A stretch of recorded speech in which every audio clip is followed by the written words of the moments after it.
Alright, let's dive into the story of how the French settled in North America and the epic showdown that eventually erupted between the French and the British over who would control this vast new territory. Spoiler alert, the outcome of this fight would shape the future of North America, but let's not jump ahead just yet. To understand why the French were so eager to come to the New World, we first need to talk about France itself. Who were these people brave enough to cross the Atlantic and set up shop in what's now Canada, New Orleans, and a few other areas? Imagine this, a country sandwiched between England and Spain, both of which have their own ambitions for global domination. That's France. Now, let's hit the rewind button and travel back to around the year 1500, when the French started making their way to North America. But before we talk about that, let's clear up a few misconceptions about France that many Americans today might have. You know, if you ask the average person in the US what comes to mind when they think of the French, you might get some, let's say, colorful responses. Baguettes, berets, mimes, and that whole French surrender stereotype from World War II. But let's be real, none of that really captures the France of the 1500s and 1600s, and honestly, it's not the France of today either. So, let's put those cliches aside. The France we're talking about was a powerhouse in the making, but not without its challenges. Unlike Spain and Portugal, which were unified by fighting off external threats like the Moors, France had its own internal drama. By the 1500s, France had managed to pull itself together under a single king, an absolute monarch, similar to Spain's king. This king had almost complete control, without the pesky interference of a parliament like in England. But don't get too cozy with the idea of unity. The French aristocrats were a bit more rebellious than their Spanish counterparts, so it wasn't all smooth sailing. France's unity was also a bit shaky because of its history of civil wars, particularly in the 1300s and 1400s. Fast forward to the 1500s, and France was dealing with even more internal strife.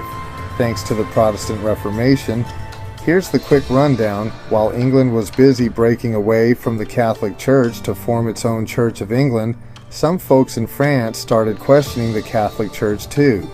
They didn't want to follow the Pope or the Church's hierarchy, but they still wanted to be Christians. So Protestantism started to take root.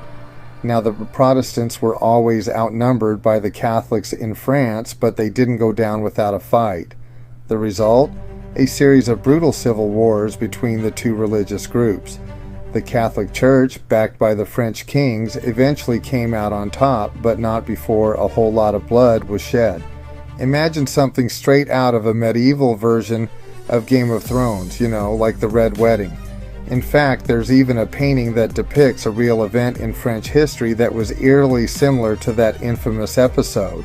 So yeah, things got pretty intense. Even though the Protestants were a minority, they managed to stir up enough trouble to keep France on edge for a while, and this internal conflict, mixed with the ambitions of an absolute monarch, would set the stage for France's adventures in the New World. But let's save that part of the story for later. Things are just starting to get interesting. So, while France is firmly Catholic, during this period, it's not quite as intensely religious as Spain. Spain, of course, went through the Reconquista, fighting to reclaim its lands from the Moors, which cemented its close ties with the Catholic Church. France, on the other hand, didn't have this external threat pushing it into the arms of the Church, so while it's Catholic, it's not uber-Catholic like Spain. And remember, France still has a small but vocal Protestant population within its borders, which keeps things interesting. One thing to know about France is that it's got some of the most fertile land in Europe, even more so than Spain.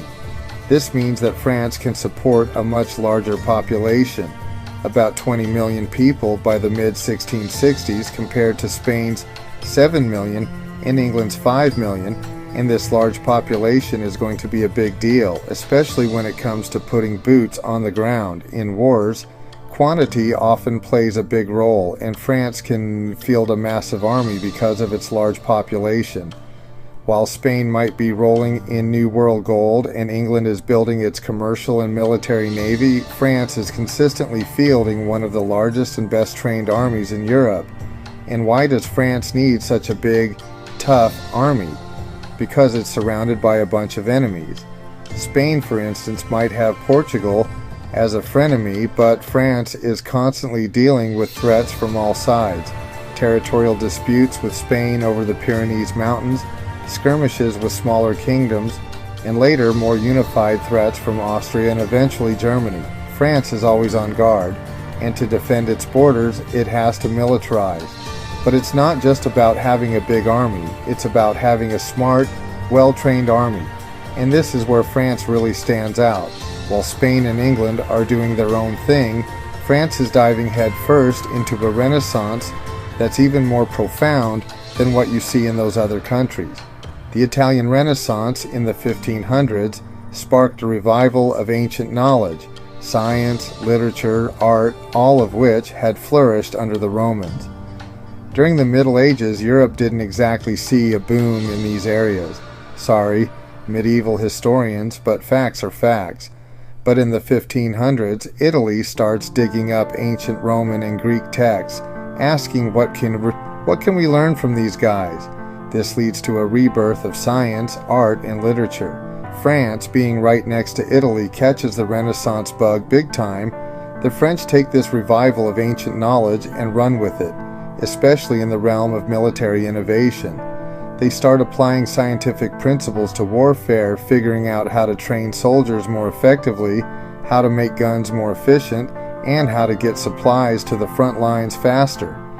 By the 1600s and 1700s, French soldiers aren't just some of the best trained in the world, they're practically an elite fighting force thanks to all this innovation. So when you think of France during this time, think of a country that's not only powerful because of its numbers, but also because it's on the cutting edge of military thought and innovation. France isn't just sending soldiers into battle, it's sending in soldiers who've been trained with the latest and greatest tactics, equipped with the best weapons, and backed by a state that's always looking for ways to improve. In a nutshell, France is building a military machine that's second to none, all while juggling religious conflicts at home and threats from its neighbors. And as they bring this powerhouse to the New World, the stage is set for some serious clashes with the British. Stay tuned because this story is just heating up. France, during the 1600s and 1700s, is a nation under the rule of an absolute monarch, though it's not as ironclad as what you'd see in Spain. While the French king holds significant power, civil wars and internal conflicts occasionally rock the nation, making it a bit less unified than Spain. But make no mistake, France is still a Catholic nation through and through, even though Protestant groups do pop up from time to time, leading to some serious religious tension. Yet Catholicism remains dominant, with the French monarch firmly in the Catholic camp. France also boasts a large population and a well-trained army. Thanks to its fertile land, France can support more people than Spain or England, which is a huge advantage when it comes to building a military. And let's not forget, France is at the forefront of scientific, military, and artistic thought during this period, making its army not just large but also incredibly advanced and well prepared. But what about France's role in the New World? Well, unlike Spain, which started planting its flag in the Americas as early as 1492, France was a bit of a latecomer. The Spanish were all over the place by the late 1400s and throughout the 1500s, establishing settlements in the Caribbean, Mexico, South America, and beyond. Meanwhile, the English and French were barely dipping their toes into the New World. For the most part, the only English and Frenchmen crossing the Atlantic in the 1500s were fishermen, traders, or pirates, certainly not state-sponsored colonists.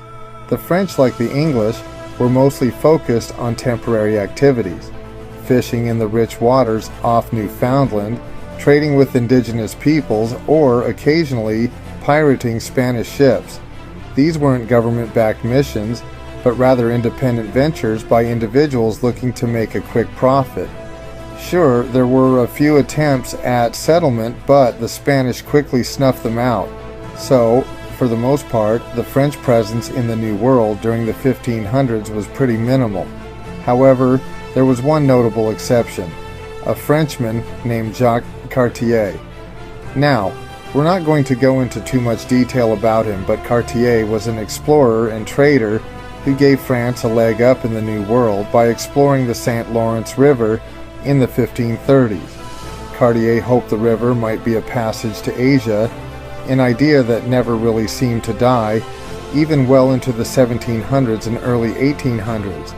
Although he didn't get far due to the river's rapids, his exploration laid the groundwork for future French claims in the region. Where the French really excelled in the 1500s, though, was in the fur trade. But when it comes to the French and Indian fur trade, we'll get to that story on another day.